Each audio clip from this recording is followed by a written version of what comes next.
Barack Obama has failed America. He says this, I'm just getting started. No, Mr. President, you've had your chance. We, the people on this farm, and citizens across the country, are the ones who are just getting started.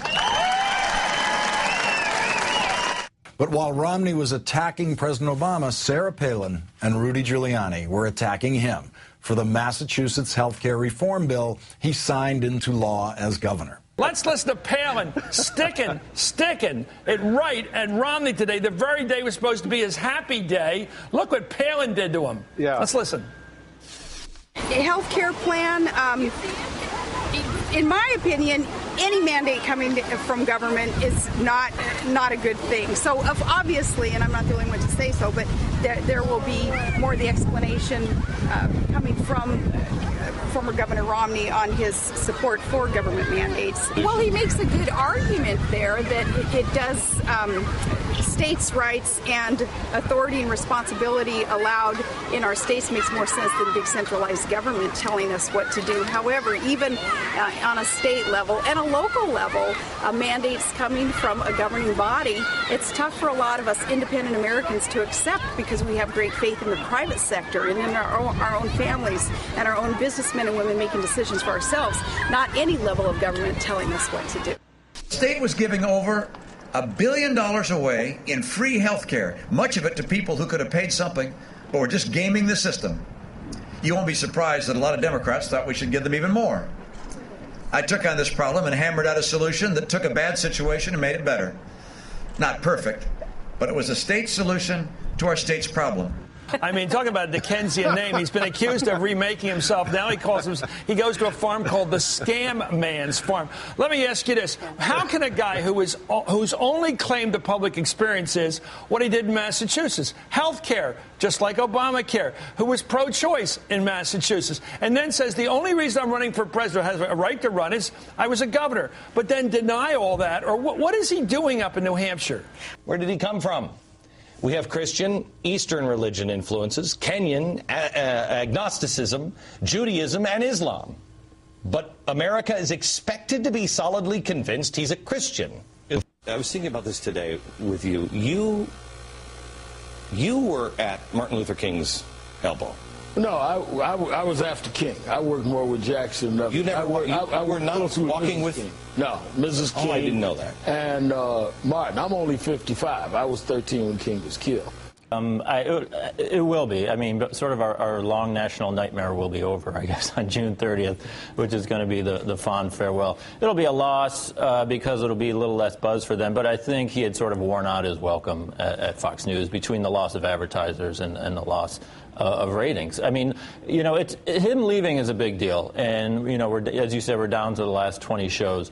It's almost incalculable. We just had a short reel. It's almost incalculable to figure out how much sort of garbage and trash he's dumped into our public discourse in the mainstream media. So him not having that Fox News platform is a big deal. I know he has grand plans. He says he's going to be bigger and better without Fox News. The truth is, before Fox News, he was kind of a nobody, and there's a pretty good chance after Fox News, he's going to be kind of a nobody. Tim Pawlenty is trying to become known as the most anti-abortion of all the Republican candidates for president this year. Because of that, he got asked this question in Iowa by a reporter from the Carroll Daily Times-Herald yesterday. Listen. You're pro-life. If your position on abortion prevails, what should the penalty be for a woman who has an abortion or a doctor who performs one? Well, I haven't have a specific penalty that we have proposed for that, but I know there's been efforts in the past to outline criminal sanctions. I don't think we want to make it a criminal sanction, but I think there should be some kind of, penalty or consequence. But we don't have a specific proposal as to what that would be. Is it something you've thought about? You said one. Tim Pawlenty does want to put doctors in prison. He does want doctors to be treated as criminals for doing abortions. Mr. Pawlenty's hesitance to immediately volunteer not only that he wanted doctors to go to prison, but the length of a prison term he would want for a doctor in that circumstance was apparently a pause too far for the Republican primaries this year. The director of Iowans for Life says that although she has had a positive perception of Mr. Pawlenty's anti-abortion credentials up until this point, him not immediately saying that he wants doctors in prison and for how long gives her pause now about him. This is what it takes to run for president as a Republican this year, which probably means that mainstream reporters should all start asking all of the Republican candidates now what kind of prison sentences they want for abortion. I think that's the question they're going to have to answer every time now. What is the penalty for if you're going to criminalize abortion? What is the penalty for the doctor, the woman? I mean, I don't know how they answer that question. They stutter a lot, is what they do. But I think that the interesting thing what you say is they try to outright wing one another on abortion and go more extreme than Trump. That extremity, that extremism. Then they look at what happened in Congress during the continuing resolution debate, and Republicans lost that debate when they went after Planned Parenthood. In the end, the Republicans caved on the continuing resolution and went along with a okay position, and I thought it wasn't a great position for any side, but they went along with an agreement and ceded the issue on Planned Parenthood because they know the public was much more in lockstep with what Democrats were saying about Planned Parenthood. That is that 3 million American women get their preventive care, get their primary care from Planned Parenthood, whether it's cancer screenings, whether it's birth control, whether it's other kind of preventive care. And without Planned Parenthood funding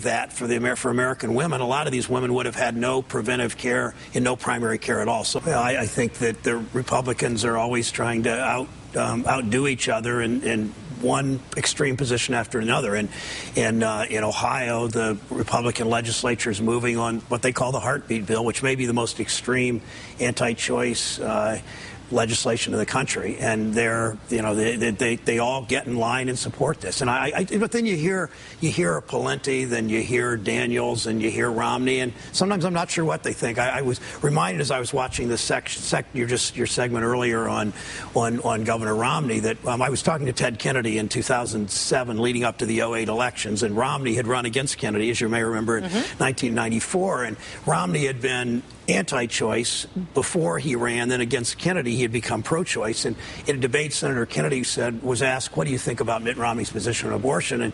And Kennedy said, well, I don't know if he's pro-choice or anti-choice. I think what he is multiple choice.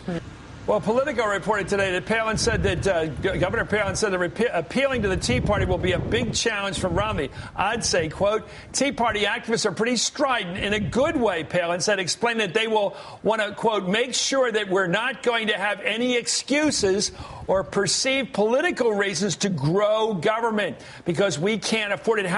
Steve, Sarah Palin is not just unelectable in Republican world, but she has, as we know, the highest negative rating of any politician or political figure on whom we do national polling. The absolute highest, and the highest we've possibly seen since, the likes of Nixon kind of negatives when he was going down.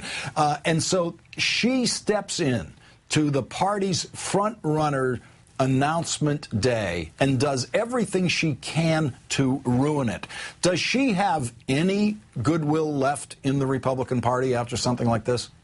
Well, it's remarkable to watch, and it's amazing to observe the, frankly, the media fascination with it. But, part of the dynamic that you have is when you have candidates that are unelectable attacking the candidates that are electable, it creates a dysfunction in the party. But I just think that is part of the equation now, and I think it's one of the big strategic challenges that the three serious candidates for president, Pawlenty, Huntsman, and Romney, are going to have to deal with, is how do you navigate on a day-by-day basis the reality show that surrounds you as you're trying to talk about issues in a serious way at a serious time in the moment, at a serious time in the history of the country. Steve, you worked with Sarah Palin in the last presidential campaign. You're sitting here tonight looking at any version of a Sarah Palin candidacy in the Republican field, and it is your view she would have no chance at getting the Republican nomination,